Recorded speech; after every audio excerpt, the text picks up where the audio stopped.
हाय guides, आप लोग कैसे हैं। मैं उम्मीद कर रहा हूँ कि आप लोग पढ़ रहे होंगे। और कुछ ऐसे भी बच्चे हैं जो पढ़ने में इंटरेस्ट नहीं ले रहे हैं। जैसे आप लोगों को यह पता है कि स्कूल बंद हो गया है, जिसकी वजह से हमें यह नहीं चाहिए कि हम अपने पढ़ाई को भी बंद रखें, क्योंकि वही इंसान सफल होता है जो निरंतर अपने प्रयास को जारी रखता है। सुबह लगता है शाम को पढ़ूंगा, कुछ लोग सोचते हैं सुबह लगता है शाम को पढ़ूंगा, शाम को लगता है रात को पढ़ूंगा, और फिर रात को थोड़ी देर पढ़ने के बाद नींद आने लगती है, और इसी तरह पूरा दिन वेस्ट हो जाता है। अभी केवल दिन बर्बाद हो रहा है, अभी केवल दिन बर्बाद हो रहा है। कुछ साल के बाद इसी आदत की वजह से आपका जीवन बर्बाद हो जाएगा। समय रहते आदत सुधार लीजिए, नहीं तो देर हो जाएगी। इसलिए हमें अपने आदत को सुधारते हुए निरंतर पढ़ने की अभ्यास को डालना है, जो आपकी सफलता का रास्ता होगा।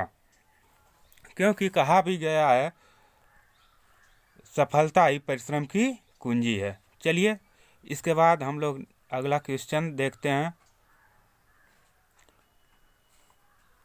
बताइए इसका आंसर क्या होगा। इसके पहले हम लोग एक वीडियो देख चुके हैं, यह दूसरा वीडियो है जीके का। इसे आप लोग देखेंगे और इसका आंसर देने का कोशिश करेंगे। चलिए बताइए, भारत के तिरंगे झंडे में चरखे की जगह कब चक्र अस्तित्व में आया था। जो हमारा भारतीय तिरंगा है, इसमें चक्र की जगह बीच में पहले गांधी जी का चरखा था। यह कब अस्तित्व में आया कि चरखे को हटाकर चक्र स्थापित किया गया। बताइए कब हुआ था। 15 अगस्त 1947 को, 26 जनवरी 1950 को, 22 जुलाई 1947 को। बताइए कब हुआ था। इसका सही आंसर है 22 जुलाई 1947 को। यानी 22 जुलाई 1947 को भारत के तिरंगे झंडे में चरखे की जगह चक्र को अस्तित्व में आया था। चलिए अगला नेक्स्ट क्वेश्चन देखते हैं। इसका आंसर बताइए। भारत के राष्ट्रीय ध्वज की लंबाई और चौड़ाई अनुपात कितना होता है। भारत का राष्ट्रीय ध्वज की लंबाई और चौड़ाई का अनुपात कितना होता है, आप लोगों को बताना है। 3 संबंधे 2, 2 संबंधे 3, 5 संबंधे 1, या इनमें से कोई नहीं। बताइए कौन सा होगा। इसका सही आंसर होगा ए। कितना होता है। 3 संबंधे 2 का अनुपात होता है। आप लोगों को ध्यान रखना है कि राष्ट्रीय ध्वज का जो लंबाई है वह कितना होता है, 3 होता है, और चौड़ाई जो होता है वह कितना होता है, 2 होता है। इस तरह से 3 संबंधे 2 का अनुपात होता है। लेकिन यही अगर आपसे पूछ दिया जाए कि चौड़ाई और लंबाई कितना होता है, तो आपको चौड़ाई के जगह 2 कर देंगे और लंबाई के जगह कितना कर देंगे, 3 कर देंगे। इस तरह से चौड़ाई और लंबाई पूछा जाए तो 2 संबंधे 3 होता है, और अगर लंबाई और चौड़ाई पूछा जाए तो 3 संबंधे 2 का अनुपात होता है। यह आप लोगों को ध्यान रखना है। उम्मीद करता हूँ कि क्वेश्चन आप लोगों को समझ में आ गया होगा। चलिए नेक्स्ट क्वेश्चन देखते हैं। अब बताइए, राष्ट्रीय ध्वज में बने चक्र को क्या कहते हैं। जो हमारा राष्ट्रीय ध्वज है उसमें बना चक्र को हम क्या कहते हैं। जो बीच में चक्र बना हुआ है उसको हम क्या कहते हैं। बताइए, राष्ट्रीय चक्र कहेंगे, ध्वज चक्र कहेंगे, अशोक चक्र कहेंगे, या इनमें से कोई नहीं। उसको हम क्या कहते हैं। अशोक चक्र या धर्म चक्र कहा जाता है। राष्ट्रीय ध्वज में पर बने चक्र को अशोक चक्र या धर्म चक्र कहते हैं।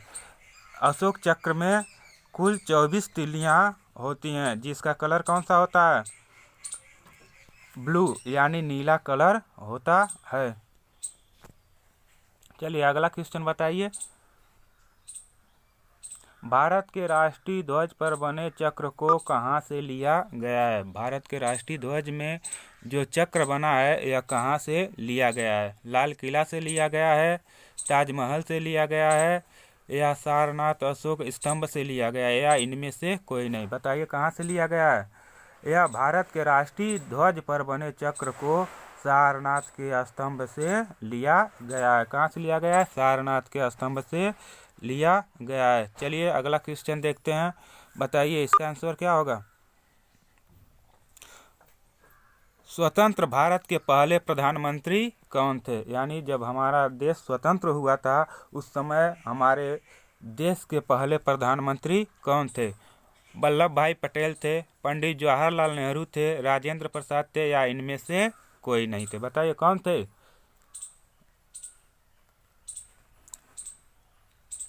उस समय हमारे देश के प्रथम प्रधानमंत्री पंडित जवाहरलाल नेहरू थे। चलिए इसके बाद नेक्स्ट क्वेश्चन देखते हैं। इसका आंसर बताइए क्या होगा? स्वतंत्र भारत के पहले गृह और सूचना एवं प्रसारण मंत्री कौन थे?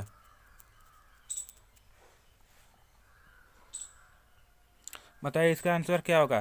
स्वतंत्र भारत के पहले गृह और सूचना एवं प्रसारण मंत्री कौन थे? राजेंद्र प्रसाद, भीमराव अंबेडकर, सरदार वल्लभ भाई पटेल, या इनमें से कोई नहीं? बताइए कौन थे? यानी जब हमारा देश स्वतंत्र हुआ था उस समय हमारे देश के पहले गृह और सूचना एवं प्रसारण मंत्री कौन थे? तो थे सरदार वल्लभ भाई पटेल। स्वतंत्र भारत के पहले गृह और सूचना एवं प्रसारण मंत्री सरदार वल्लभ भाई पटेल थे। इन्होंने देश के एकता के लिए महत्वपूर्ण भूमिका निभाया था। चलिए अगला क्वेश्चन देखते हैं। बताइए इसका आंसर क्या होगा? स्वतंत्र भारत के पहले शिक्षा मंत्री कौन थे? यानी जब हमारा देश स्वतंत्र हुआ उस समय हमारे देश के प्रथम शिक्षा मंत्री कौन थे? इसका आंसर हो जाएगा मौलाना अबुल कलाम आज़ाद। ये हमारे स्वतंत्र भारत के पहले शिक्षा मंत्री थे। चलिए अगला क्वेश्चन देखते हैं। बताइए इसका आंसर क्या होगा? भारत के प्रथम राष्ट्रपति कौन थे? यानी जब हमारा देश स्वतंत्र हुआ उस समय भारत के पहले राष्ट्रपति कौन थे? जवाहरलाल नेहरू थे, या राजेंद्र प्रसाद थे, या वल्लभ भाई पटेल थे, या इनमें से कोई नहीं? कौन थे? उस समय हमारे देश के राष्ट्रपति राजेंद्र प्रसाद जी थे। चलिए अगला क्वेश्चन देखते हैं। बताइए इसका आंसर क्या होगा?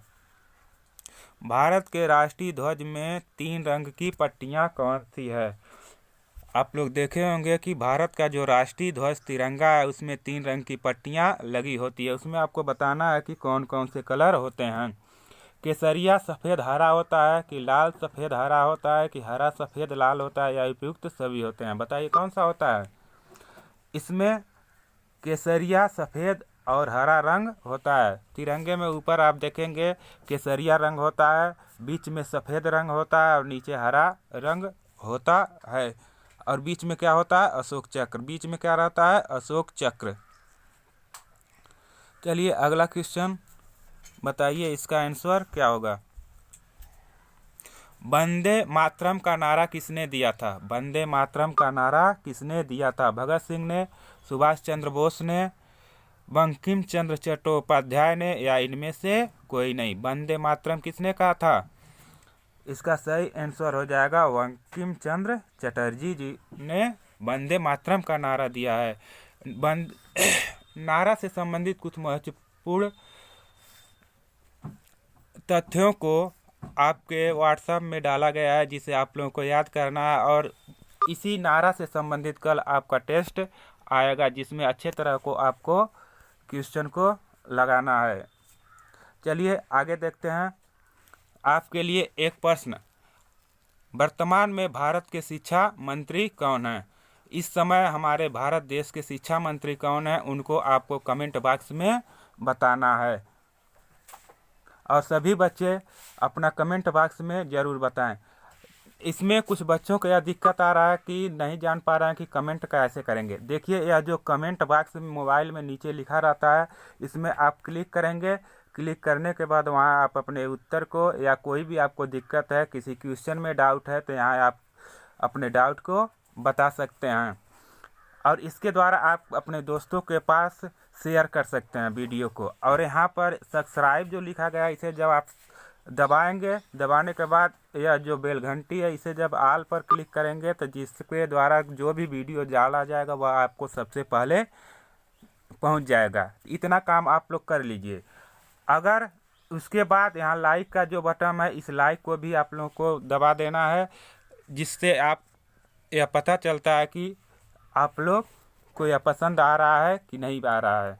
अब अगर किसी प्रकार का सुझाव देना चाहते हैं तो कमेंट बॉक्स में अपने सुझाव को ज़रूर दें। चलिए इसी के साथ वीडियो को बंद करते हैं, फिर मिलते हैं अगले वीडियो में। जय हिंद, जय भारत, वंदे मातरम।